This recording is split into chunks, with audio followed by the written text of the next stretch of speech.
This is Cerebral Cinema. Movies of the mind.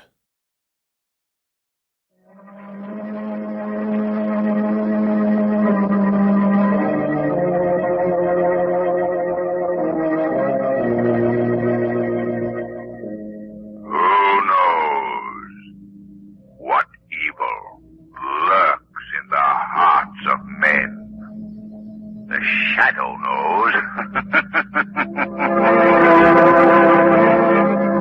Once again, your neighborhood blue coal dealer brings you the thrilling adventures of the Shadow. The hard and relentless fight of one man against the forces of evil. These dramatizations are designed to demonstrate forcibly to old and young alike that crime does not pay. We do not have to worry about coal this winter. The anthracite industry expects to produce several million tons more than it did last year, so you can be sure there will be enough coal for everyone. However, your fuel dealer needs your patriotic cooperation to aid in planning deliveries, so that everyone will have enough coal for immediate needs. Remember, we must share and share alike. Don't demand delivery of more coal than is actually needed for your present heating requirements. There is no need to hoard. Cooperate with your fuel dealer. He can and will schedule deliveries so that your heating requirements will be taken care of this winter. The Shadow, mysterious character who aids the forces of law and order, is in reality Lamont Cranston, wealthy young man about town. Several years ago in the Orient, Cranston learned a strange and mysterious secret. The secret of hypnotic power to cloud men's minds so that they cannot see him. Cranston's friend and companion, the lovely Margot Lane, is the only person who knows to whom the voice of the invisible Shadow belongs. Today's drama, The Wailing Corpse.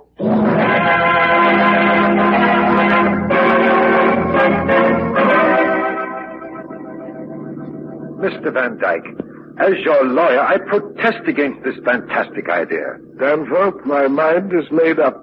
You have your orders. Very well. I'm sending Joan to my place in Carolina. She will hear nothing of this. I will not have my daughter touched with sorrow. She is very dear to me. You understand? Stop here, please. This is the establishment. Shall I wait? No, thank you. Goodbye, Danforth. Goodbye, Mr. Van Dyke.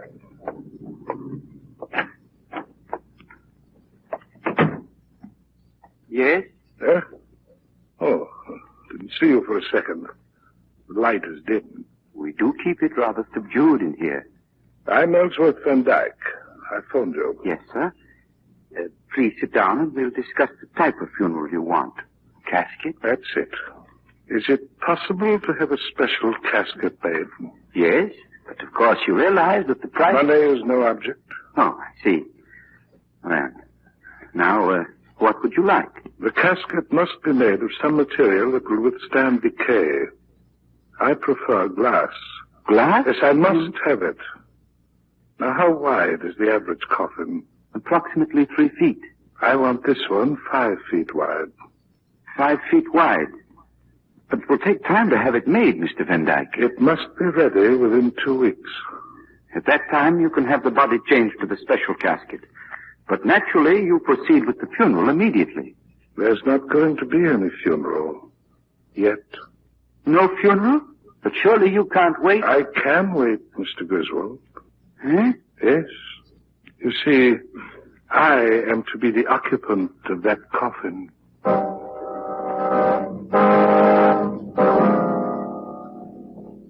Mr. Cranston, in all my years as an undertaker, I've never seen anything like this coffin I've just delivered. You are interested in the strange and weird, so I came to you. Oh, I'm very glad you did, Mr. Griswold. A glass coffin? That's not all, Miss Lane. He insisted that the coffin be ventilated. Oh, not really. Go on, sir.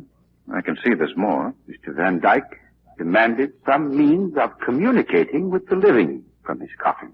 A telephone? Yes. It's connected with a speaker in his house. He's to be placed in a mausoleum on his estate. Well, he must be afraid of being buried alive. Well, there's another angle, Margot.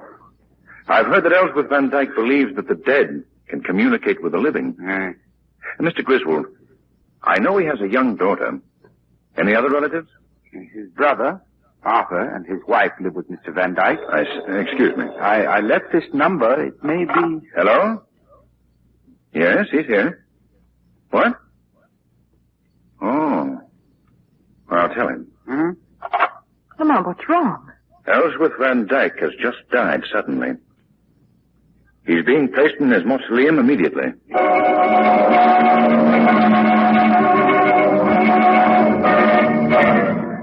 Confound these newspapers, making a sensation of Ellsworth's funeral. It was that fool Coffin of his, Clara. Now everybody will be watching us, prying into things. There's no need to break down, Arthur, and act like a nervous idiot. Yes, you can talk. Thank heaven Joan isn't here to ask questions. What sort of questions, Uncle Arthur? Joan! June, darling, how did you get here? By train, Aunt Clara. I came as soon as I heard that Father was dead. But who told you? You weren't to hear. Oh, it wasn't your fault, I heard. Someone phoned me about Father. Who did that? I don't know. They said it was a friend. Oh, Joan, you poor darling. Don't touch me, Aunt Clara. You think I can't see through you. You hated my father. Both you and Uncle Arthur. Joan, how can you say that? How? Because I know. You hovered over him like two vultures, waiting for him to die. Waiting for his money. Joan, I realize you're not yourself. My father wouldn't believe what I told him about you and Aunt Clara. And now he's dead. Father's dead. What are we going to do about her? She's our responsibility now. If she goes on like this, she'll cause a scandal. We've got to do something. Yes, people will talk. Quiet, Arthur. Is that you, Sarah? Yes, Mrs. Van Dyke. Did you ring for me? It must have been Miss Joan, Sarah. Miss Joan? Is she here? She just came home. Oh, poor child. Sarah, you must help us. What do you mean, sir? Joan has her mind filled with all sorts of strange ideas. Yes, I know. You realize that they are ridiculous, don't you? That she's suffering from hallucinations. Well, why don't you answer? I'd better go to her, sir. She needs me.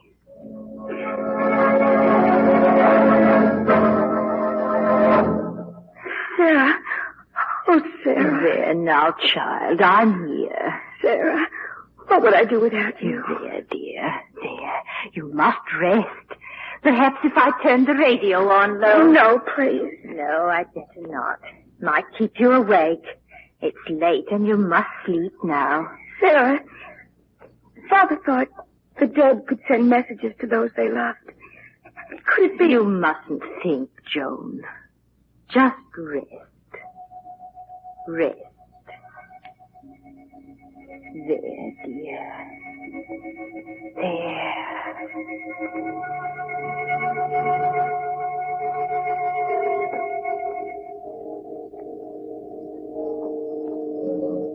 Joan. Oh. Yes, Father, did you call? It was Father's voice. Joan. Father! Why don't you answer me? Father, where are you? Where are you? Answer me.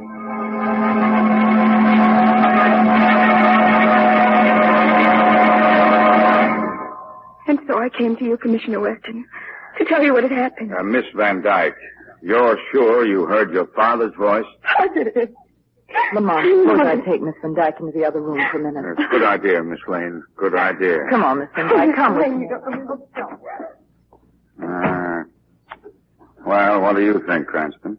Sounds like a very strange business, Commissioner. If it's true. You think that the girl was unbalanced? Perhaps. I've got a hunch, Commissioner, that she did hear something. Oh, now, Cranston. Not the voice of her dead father. Commissioner, he was afraid of being buried alive. So he arranged to communicate with the people above and be rescued if he were. You think it's possible he actually was? Good heavens, what a terrible idea. Yes. Well, what are we waiting for? Let's go to the Van Dyke estate and find out. Come on.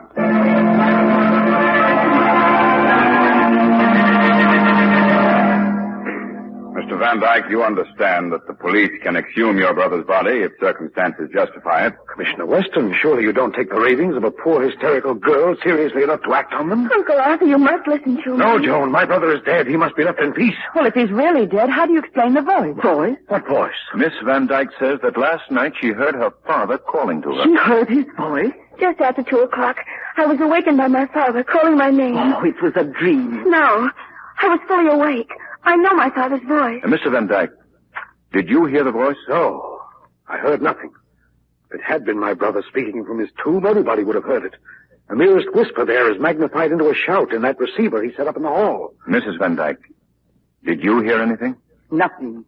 Sarah, you were with me until I fell asleep. Did you hear anything? No, child.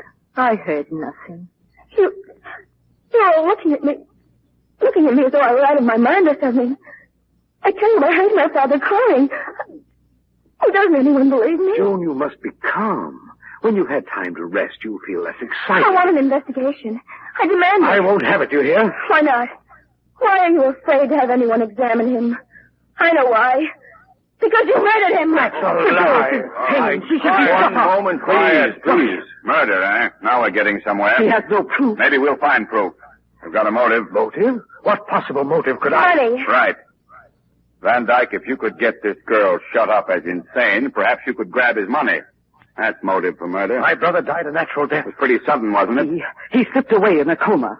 What was the cause of death?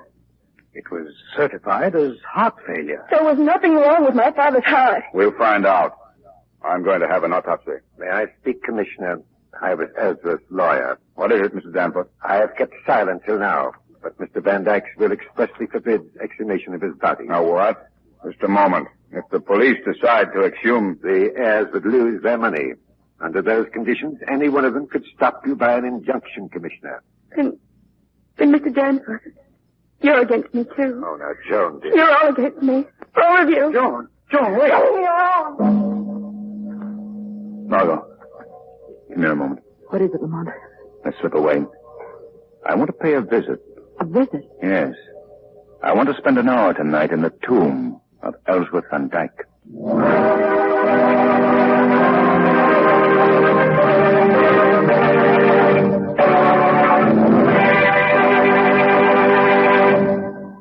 Our government has asked everyone to work together on a plan which will permit delivery of some coal to every bin. Consumers who have large supplies of coal on hand have been asked to withhold orders for additional deliveries. Those who need coal at once should order only enough to take care of immediate needs. There is no shortage of coal, but your dealer has a real wartime delivery problem. You can help solve this problem by notifying your dealer of the approximate amount of fuel you will require for the entire winter. This will enable him to carefully plan deliveries so that everyone will be taken care of. Planned deliveries will also cut down on gasoline consumption as well as save wear on tires. Another thing, remember there is no advantage in placing duplicate orders with two dealers because this only complicates distribution. Your blue coal dealer has received hundreds of new orders for coal, and he is anxious to see that everyone is taken care of. Your friendly cooperation will make possible the delivery of enough coal so that no one need suffer from cold. And now, back to the shadow.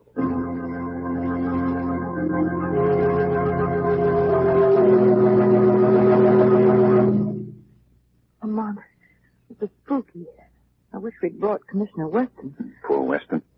He's trying to find his way out of legal red tape. But we can't wait. No. Something dreadful is going to happen here. Come on. I want to see inside the tomb. It's a beautiful mausoleum, Margot. Yes, if only we didn't have to go inside. Shall I turn on my flashlight? No. Someone in the house might see it. And here we are. Well, it's unlocked. Oh, what a noise. Step inside. You go first. All right. Yeah, shut the door. All right. Now the flashlight. Why, it's just an empty room. Listen to the echo. Speak low. Where do they keep the bodies? In the crypt below, I suppose. That big metal cover slides back. Must be a lever here somewhere. Oh! Look down into the crypt. Hold them out. Turn the light that way. There it is. Ellsworth and Dyke's coffin. Why, it's huge. But there aren't any stairs going down. So it seems. Well, no one could get down there without help. Don't stumble, Margot. Hush. 2 o'clock. Joan. That's it, Lamont. That's the voice she heard. Joan. Father. Father, you've come back again. Father, speak to me.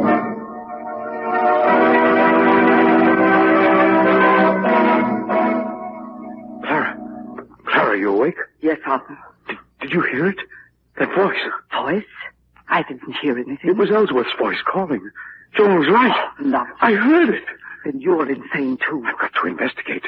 I've got to find out. Where did that voice come from? Oh, there's a light in that room. Who left the light on? Is anyone here? No one. Somebody left that phonograph turned on. This time of night? What? It's Ellsworth's voice. It's on that record. So that's what Joan heard, a record. Someone is using it to fool her. Poor child. But who? Who would do that? Who is it? What? It's you. You! To think how I've trusted you. And all the time you've been using this record to torture that poor child. Wait! Put down that gun! Put it down, I say!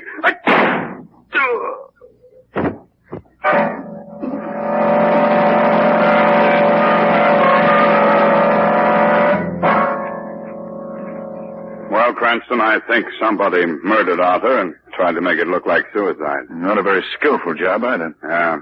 Weston, did you notice this phonograph? Somebody's been playing it. Now, forget that stuff. I'm thinking about Ellsworth Van Dyke's will. Listen, it makes Arthur Van Dyke guardian of Joan until she's 21, with full control of her money. If he dies, the management passes to Clara.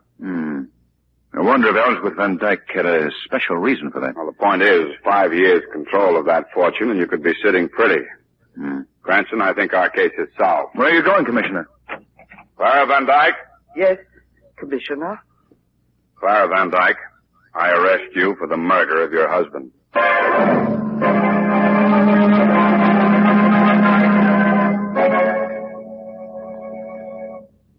But Lamont, why come here to the Van Dykes in the middle of the night? Arthur's dead and Mrs. Van Dyke is in jail. Yes. So the person behind this thinks that the coast is clear. Margot. What? There's a light in the tomb. Come on, quick. Why, the door's open. Yes. And candles burning. Look, Lamont. You were right. There is a staircase going to the crypt. That wall is a sliding panel. Someone opened it. Come along, Margot. Down into the tomb? Well, what do you think we'll find? The end of this mystery, Margot. And the criminal. Hurry. All right. Flash a torch around. Oh, there's no one here. Lamont. What was that? The panel's closed. We're locked in. Oh, Lamont. Say, I know that voice. Yes. Yes, you know it. Sarah. Why, it's Sarah speaking from overhead. Yes, through that opening. You'll pay for your meddling, you fool. Sarah, it's you who killed Arthur Van Dyke. Yes. I killed Arthur. And I made Ellsworth Van Dyke want to die. Sarah, how did you do it? I lied to them. All of them. About each other. Oh, what motive could you have? To drive Ellsworth Van Dyke's daughter insane. Insane. And you can't stop me, for you're going to die too. Die. Down there. Lamont, we're locked in. What can we do? I'm not sure, Margot. But I think that... Listen. What's that? Lamont, that noise. There's someone here in this vault with us. Steady, Margot. Turn your flash that way. Lamont. Lamont. In the coffin. The body's moving. He's tapping on the glass. The coffin. It's open. He's sitting up. Margot, stop. It's all right. He's alive. It's Ellsworth Van Dyke. Come here. It was Sarah. Mr. Van Dyke. It was Sarah all the time. You help me hold him up, Margot. He's very weak. Yes, Lamont. You've been drugged, haven't you, Mr. Van Dyke? Oh, how? No, I did it myself. Had to. To find out who in your house was plotting? Yes. I nearly went crazy, wondering. If you feigned death, you thought matters would come to a head. Yes. Sent Joan away. But Joan's here and in danger. Joan's here? Yes. Look, Ellsworth, I must escape from here. How do I release the panel? The carved wreath up there. Yes? Pull down. Pull down. It opens the panel. Margot, he's fainted. You stay with him. The shadow has work to do.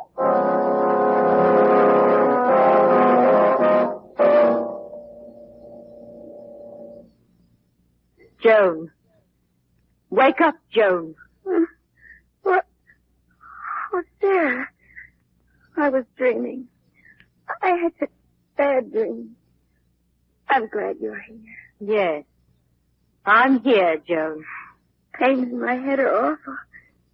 You've told me how bad they are so many times. I've listened to you.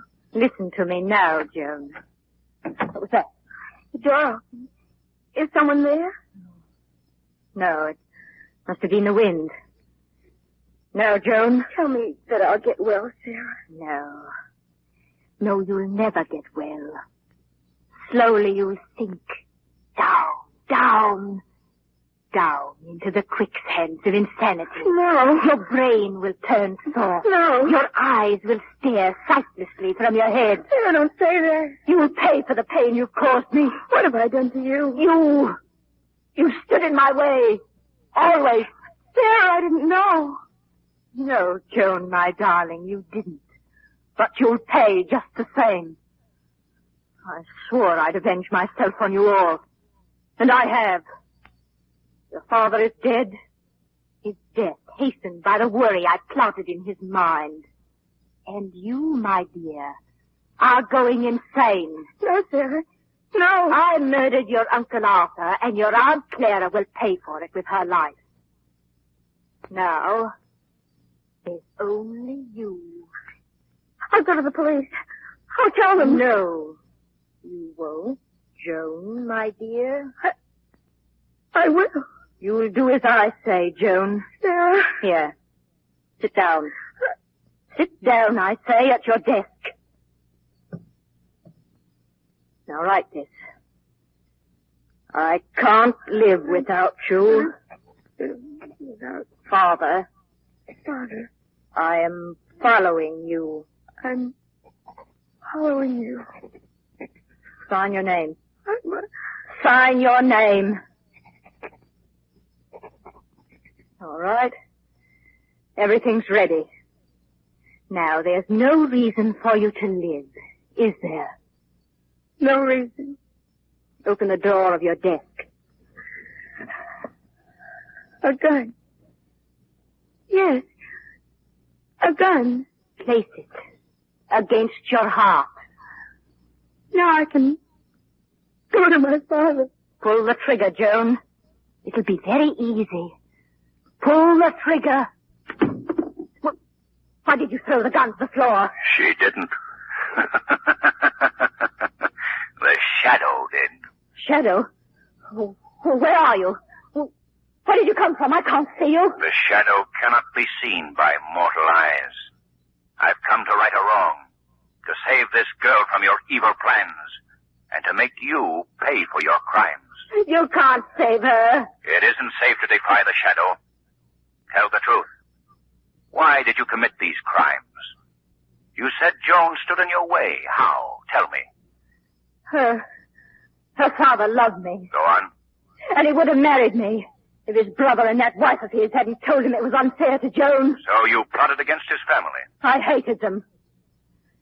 Ellsworth went away without a word to me. Then I hated him too. That didn't give you the right to commit crime. You must pay. I'll never be brought to justice. Never. Drop that gun. Oh, terrible. Death is not as terrible as a crime like hers. Corroding hate drove her to it. And then, to death.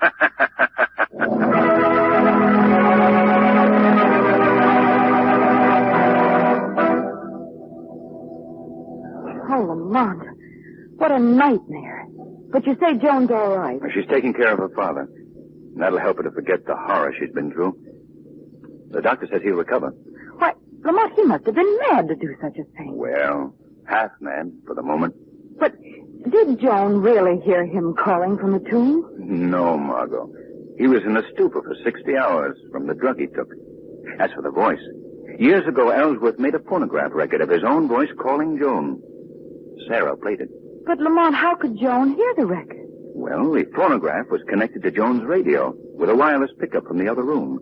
Every night as she left Joan, Sarah would fiddle with the radio pretending to turn it off, but really setting it for the phonograph. Yes, well? Well, then she went to the other room and played the record. Joan heard it from the speaker of her radio. When Sarah lifted the needle, the sound stopped. Sarah was mad, but clever. Oh, Lamont, if it hadn't been for you, but Joan would be dead. And perhaps Van Dyke, too. Yes. And if it hadn't been for Van Dyke's coming to life, where would we be now? Where would we? Oh, Lamont, don't talk about it.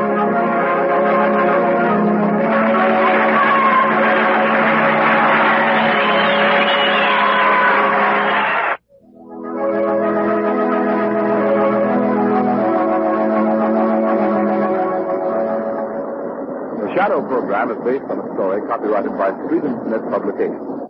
Any similarity to persons living or dead is purely coincidental. Again next week, the Shadow will demonstrate that The weed of crime bears bitter fruit. Crime does not pay. The Shadow knows.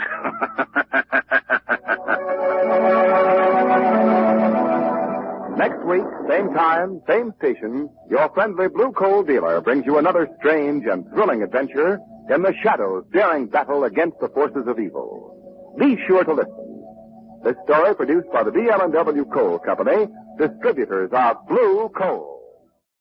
Cerebral Cinema hopes you have enjoyed this movie of the mind.